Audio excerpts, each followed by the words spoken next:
Cast your mind back to June of this year, Zwift filled a rather big void in the 2020 triathlon racing calendar by introducing their Z Pro Tri Series, an invitational race series for pro triathletes streamed live for our viewing pleasure.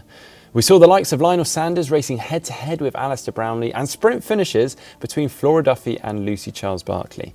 It was action-packed and it's back, but this time with a rather exciting twist. We wanted to see firsthand what it is all about and just how tough this series is. Fortunately though, I am not the guinea pig this time. Phew.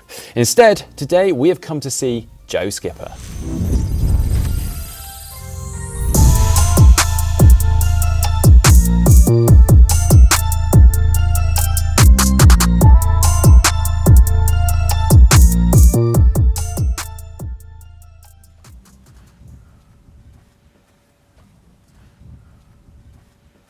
Alright guys, welcome to my pain cave. So this is my setup. So I've got Containaroo road bike. I can just put more power out on the road bike than I can on the TT bike, and I think unless you're going to ride the TT bike in TT position and practice for that, it's not really any point. Like, you know, like if I'm on the TT bike ever in training, I'm on the TT bars the whole time. Wahoo kicker, as you can see, and then some TVs what I'll do Zwift on. So I'll be using this one in front of me, and sound system which I'll be banging the tunes out of during the race, and that's pretty much that is my setup. Pretty simple, but it does the job.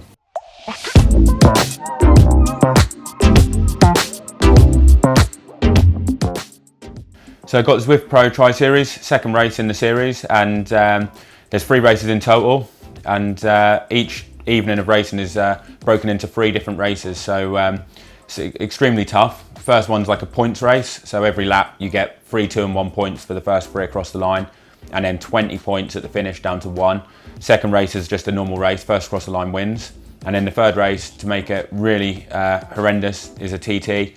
But it's weird because you can see everyone, unlike a normal TT, but you get no draft benefit. So you're pushing like flat out the whole time because you can see what position you're in, and it just makes it extremely tough, like a lot harder than the previous Zwift racing. Well, so I've got 20 people in each race, and it's a mixture of ITU and long distance. Everyone's on a very similar level, so the points like that separate me and like 11th or 12th to 8th is only like probably 5 points, and that's out of like 3 races. So, you know, you could easily move up into the top 10, but you could also easily move down to like 17th or 18th if you don't have a good evening. You need to make sure you're pretty fresh for the Zwift Pro racing, otherwise you're just going to get annihilated because they are flat out.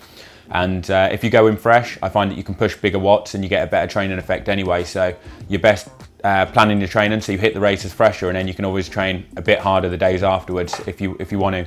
Last week was grim. First race, I had a bit of power drop out, which was not much, just like the odd second here and there, and it kind of like put me to the back of the group and ended up getting dropped. Second race and third race, I was absolutely fine with that. I didn't have any problems, but I think I finished in about 11th or 12th in overall out of about 20, and I need to get into the top 10.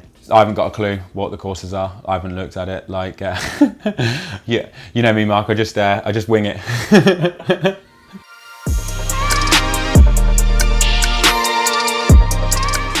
Pre-race snack. Just a little cheeky Tesco shop. So gonna have some granola, bit of yogurt, a few nuts in there, blueberries, and some honey. Basically what you'd have for breakfast, but because it's a later race, I'm just having this now instead of like my normal tea, which might be like some veg, meat, and you know, something a bit more healthier, because it's too big. Like, it sits quite heavy on you for the race. Tastes quite nice and gives you a bit of energy for the racing.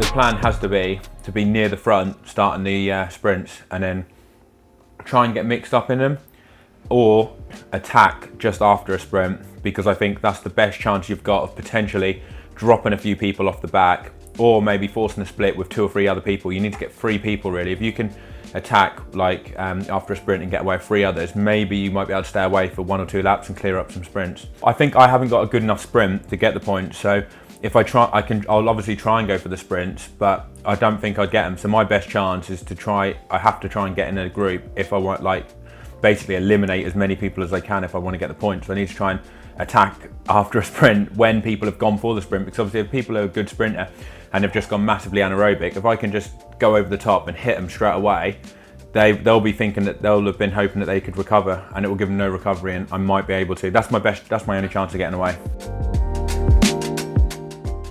I think the second race would be the easier one. Last week, unfortunately, because the second race was a flat race, it was very hard to get away because the speeds were so high. Because what I normally do is when I'm looking at an attack, I look at the speed, what we're going and what the elevation is. And if the speed goes below like 40 k's an hour, or ideally if it's close to like 30, 35, it's a great chance to attack. But a lot of the time when we were riding around, I could see the speed was about 50 k's an hour. And it's like, there's no way you can get away because you've got to attack at 60 k's an hour and then be able to sustain 55. And I think the thing with Zwift is, when you're in the bubble, you're there, but it's like, if you can get an attack and you can gain more than 3 or 4 seconds, it's almost like you get out of the bubble and it's like you're away then.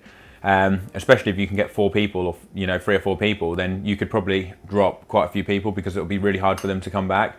And then the third race is almost like everyone for himself, but there's no point me waiting for the third race, which is the time trial, because if you haven't got any points in the first 2, you might get 1 or 2 points extra in the time trial, but you're still not going to have accumulated enough points to get a decent position.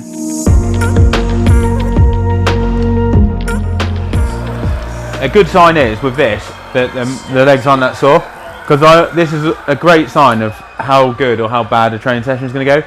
If you put it on your legs and you're like, oh, that's painful, like when it's on set and 1, you know it's game over. You're basically. You put it on, you get to like level 3, what I was on just then, it's not hurting, you know your legs are alright. I reckon a little bit more. So all guesswork this is. I should really have this all dialed in, but I swapped from decaf to one coffee to another coffee, so got to get an eye for it.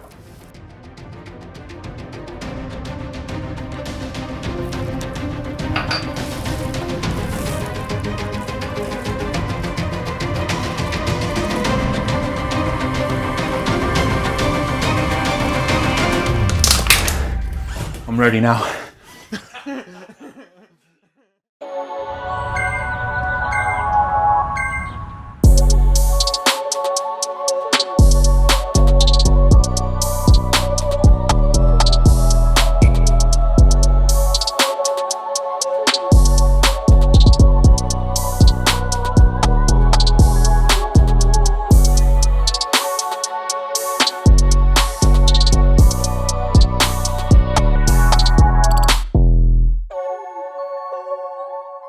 Honestly, I can't believe the power that Joe is putting out. It's absolutely unbelievable. He's attacking hard, but just can't seem to pull away from the group and grab some of those extra points.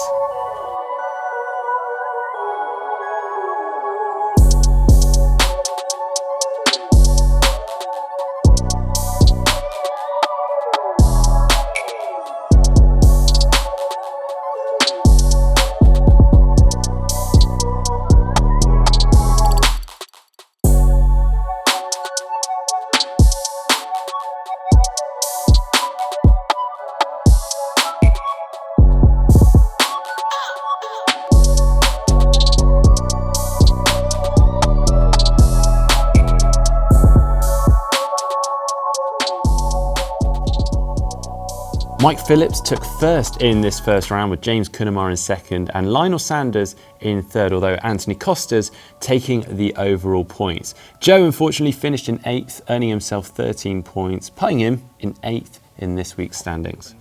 I just think of each race as the last race and try and get the best I can in each individual race. And then, the thing is, if you want to get a good result in the overall, you can't not go full gas because it's so close. If someone doesn't go full gas in that one, they get 5 or 6 points on them, and then they save themselves for the last one, but just get 1 or 2 points against me, they're worse off, aren't they? But I would have liked to have tried to attack after the climbs on some of them, but it was too hard, because you saw it, didn't you? There was like a gap opening up for the sprint, and then we were closing back, and then there wasn't really the opportunity to attack, because if you were, say, attacked before the climb or on the climb and you got caught, you might end up finding yourself getting dropped. So it was really hard to actually put a dig in. Oh, look, Jackson Laundry making excuses. Disconnected, so it gave me 0 points. That's what they all say. So after a bit of smack talk between competitors, race 2 was about to begin.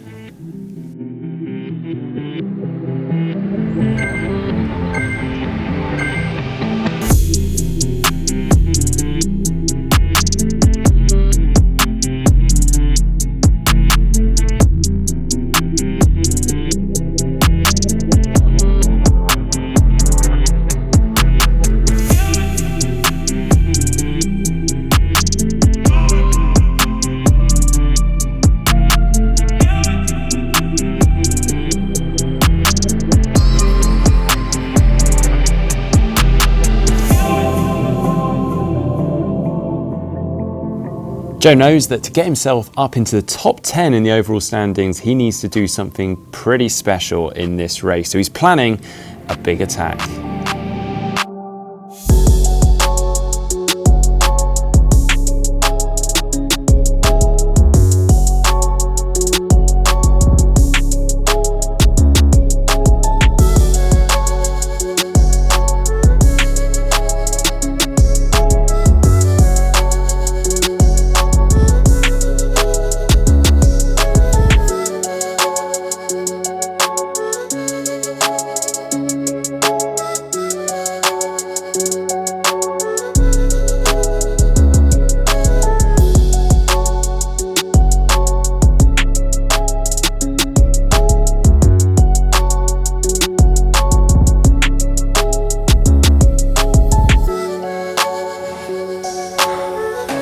Much after that effort.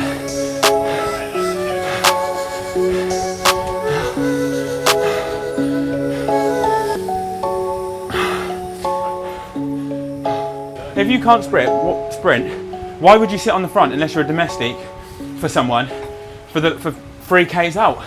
Take an attack. If you want to go on the front and get across, hit it at 10 watts a kilo. Don't hit it at 6.5 watts a kilo and drag everyone up. Completely pointless. Tactics are horrendous from some people. Like, you know, if you're going to be on the front, you're either working for someone or you should be attacking. If you're not doing one of them, then you shouldn't be on the front at all. You're just wasting energy. And that happens time and time again on this. This race is going to be super important for me. I think I was like 12th or 13th in the last race and 8th in the first. So I really, really need to finish top 10 this one to try and get into the top 10 in the series. Where was I last week? 11th. But I'm putting out much better power this week. I had loads more caffeine and I'm absolutely buzzing. So I think I should have what it takes to get in the top 10.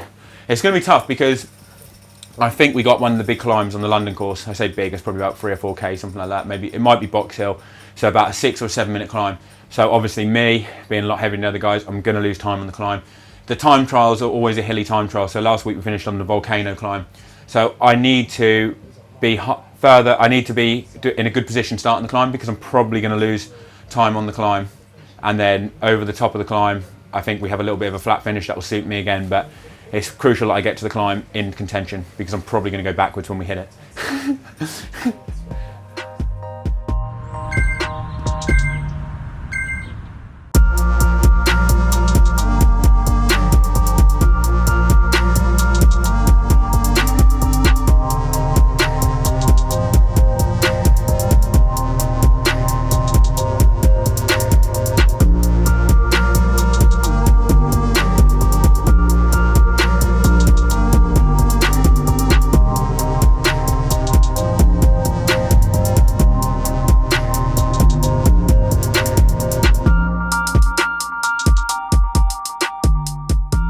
Joe started out incredibly well in this final race, really getting himself into the mix, but unfortunately, it seems that his big effort in the previous race has started to catch up with him.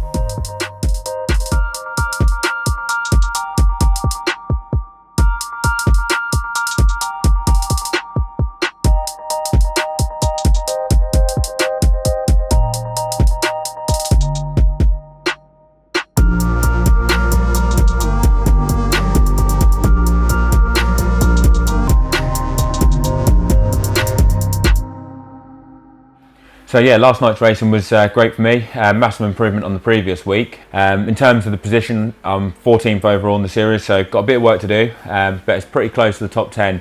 And that's my goal, to finish in the top 10 overall, and I'm 4 points behind 10th place now, so it's going to all come down to the final round next week, and hopefully if I do a little bit better next week and get the tactics a bit better. Second race cost me really last night because I got in a breakaway which could have paid off with me getting a top 2 when I got away with Tim Reed, but unfortunately we got caught with about 1,500 metres to go and had nothing left for the sprint. So if I play it a bit smarter next week and manage to get maximise what I can with my strengths and weaknesses, then hopefully I can finish in the top 10 of the series.